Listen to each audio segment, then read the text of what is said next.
What is going on, guys? I am Alejandro Mendoza, and in this video, I'm going to be discussing a theory I had. Well, it's more of a discussion on Dark Gennai's plan, but it's also a theory in the sense that I'm going to be talking about how I think his plan involves the missing O2 digidestined. Obviously, you know, David/Daisuke, Ken, Yoli/Miyako, and Koji/Yuri. Like, you know, how I think Dark Gennai's plan is going to involve them and reintegrate them back into the story. And you know what effects it's going to have, and overall covering any loose ends about Dark Gennai's plan. So with that being said, let's get this video started.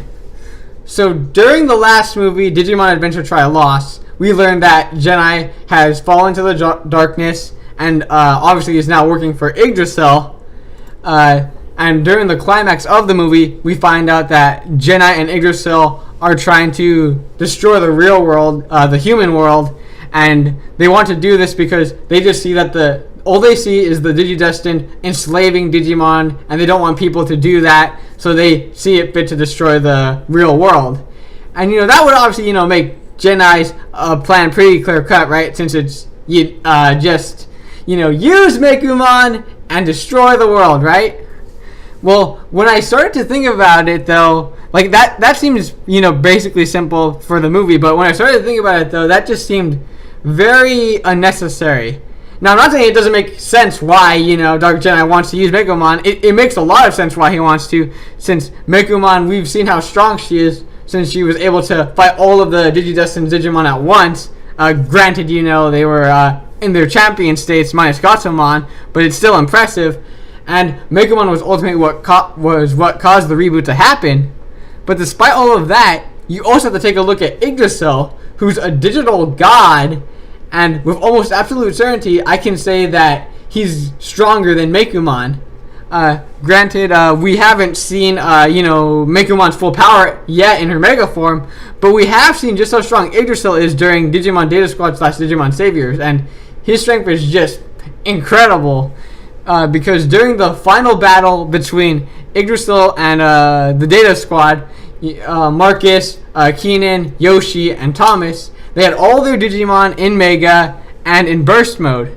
Now, Burst Mode is no joke, because it was a form that enabled Marcus and the gangs like Digimon to attain power that was beyond most most average Mega's abilities. Like, it gave them the strength to beat the Royal Knights, who they themselves are much stronger than average Mega level Digimon, and Shine Greymon defeated Belphomon, who was one of the 7 Great Demon Lords, using Burst Mode. So basically, Burst Mode is no joke.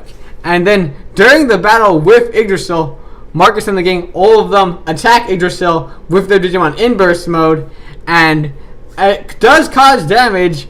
And you know, while it obviously does cause damage, Yggdrasil just heals from the attack like it's nothing. Now, this is obviously the Data Squad universe, and maybe Yggdrasil is weaker in the Adventure universe, but even if he was, it probably wouldn't be by too much, considering it's still Yggdrasil, just a different version of Yggdrasil in a different universe. Now, that's where, like, everything kind of comes together, because, like, it really doesn't make sense why Yggdrasil hasn't attacked the Digidestined yet, or gone to the real world, because, like, say that he had gone, like, say, instead of Alphamon going to attack the Digidestined in the first movie, it was Yggdrasil. Had he gone, the Digidestined wouldn't have been able to stop him, and they just would have been absolutely wrecked by him. Because at that point in the story, the strongest Digimon the Digidestined have, and he probably still is the strongest Digimon, is Omegamon/Omnimon. And while he's strong, he wouldn't have been able to defeat Yggdrasil, even with, you know, the support of the other Digidestined's Digimon. Like, you know, at that point, they could only go Ultimate, and they'd only be able to, like, help a little bit at best.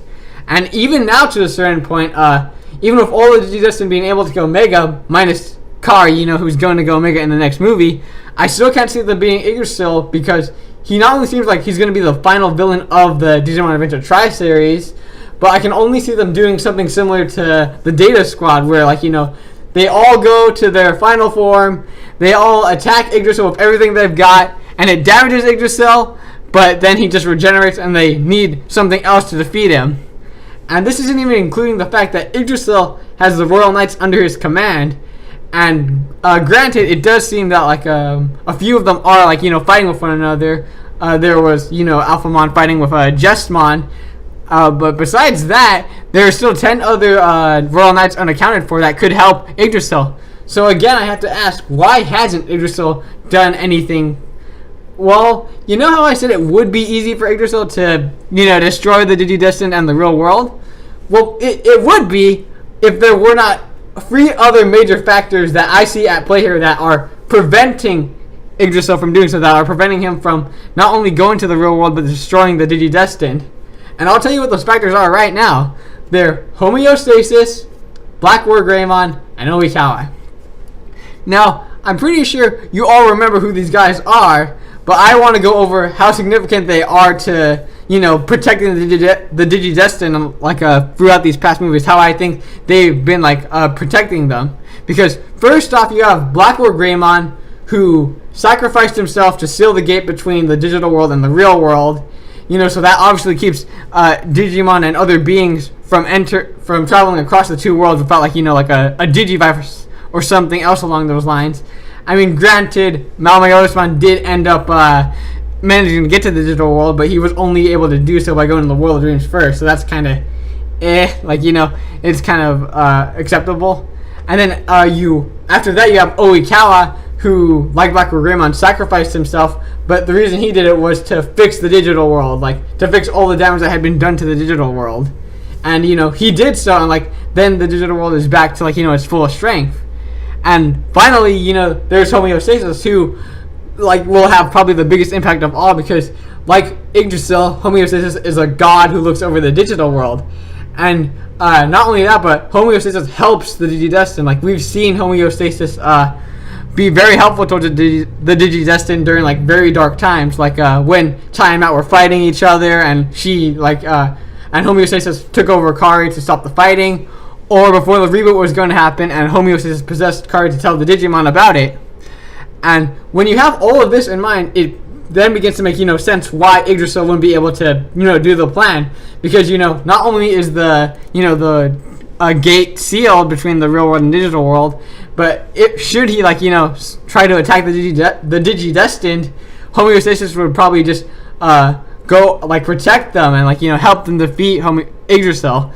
And that would be because if say that Yggdrasil did attack the real world and the Digidestined, here's probably what would happen is that Yggdrasil would go, he would attack the Digidestined, and right as he's about to finish them off, Homeostasis possesses Kari and gives the Digidestined the power they need to at least push Yggdrasil back into the digital world or defeat him. Because we saw in the flashback with Maki that if Homeostasis really wants to, it can help the Digidestined by powering up the Digimon like it did for Maki and her group, because it changed all their Digimon into Mega level and the Digimon Sovereign. So Homeostasis could do something similar for Tai and his group should Yggdrasil do something like that.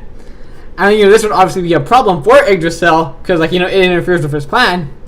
But Yggdrasil wouldn't let that stop him, because Yggdrasil isn't the kind of being that would just stand for that, because whenever Yggdrasil sees something that he thinks needs to be done or has a goal, he'll do whatever it takes to accomplish that goal, regardless of what anybody else says. And he still obviously has to find a way to deal with Homeostasis in them, but he can't do it head on, because that would probably be very exhausting, and he might not even be able to do it. And when I was thinking about this, the best way to to get over Homeostasis, so that maybe Homeostasis won't interfere, and get rid of any other factors that are affecting you, including Homeostasis, is to use your own players by a sense, because Maki was following Dark Gennai, who's been following Yggdrasil, and you also have Alphamon, who's a Royal Knight, and I think that he has been using them as a way to unknowingly control the Digidestined, having them unknowingly help him to accomplish his goal. And I know you're probably thinking that there's no way Yggdrasil could have orchestrated all of this, but let me ask you, what have the Digidestined been doing during the Tri movies? I mean, we've seen them defeat some evil Mega level Digimon and overcome their personal problems like they usually do. But really, what have they accomplished when it comes to protecting the digital and real worlds? because like during the first movie of reunion, the Digidestined, they reunited with their Digimon and with each other, minus the O2 cats who we learned are missing. And, they learn about infected Digimon, and it ultimately ends with Mako joining their group after they save her from Alphamon. And Alphamon just kind of came in out of nowhere, he was just kind of like a villain for the sake of a villain.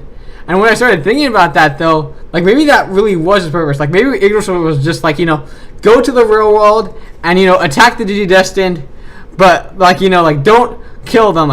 Make sure, you are, it seems like you're going to kill them, but just, make it so, that you leave and Maki joins their group. Because Maki, Mako, and, Mekumon, Mekumon is the source of the infection, as we found out, and, they want Mako to destroy the world. And, obviously that allowed Mako to join with the group. And then in Determination, you had Maki let Mekumon get captured by Dark Gennai, so that, the Digidestined would have to save her. But following, them saving her, Mekumon obviously Dark Digivolved. And, that leads up to Confession, where Mekumon is causing everyone to get infected and is causing the reboot to happen. And then the Digidestined are unable to, stop it, and the reboot happens. And, we finally learn in Lost that the reboot was something that Yggdrasil wanted to happen. And, and now Mekumon is back to her dark form after Gennai, obviously attacked Mako. And, everything just seems if you look at it that way, everything seems to just be part of this huge plan. The first part, get Mako to join the Digidestined group by having Alphamon attack. Second part, have Mekumon Dark Digivolve by capturing her. Third, with Mekumon now Dark Digivolved, the reboot will happen. Fourth, the reboot happens. Now get Mekumon to Dark Digivolve again and destroy the world.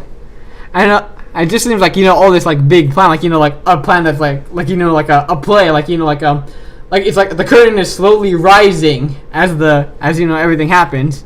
Maybe now you're okay, maybe I could see that. Maybe Yggdrasil has been doing all this. But then it's where does it go from here? Does it just go immediately to destroying the real world? Well, obviously in the next movie, we do see that something's going on, that the real world and digital world are merging. So the real world is obviously seemingly in a lot of danger.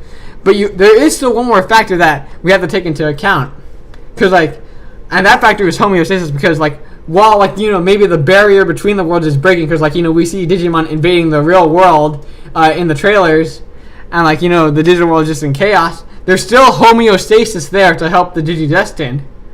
And now, how do you get rid of homeostasis? Well, through Kari, because Kari is the only Digidestined besides Maki who we've seen possessed by homeostasis.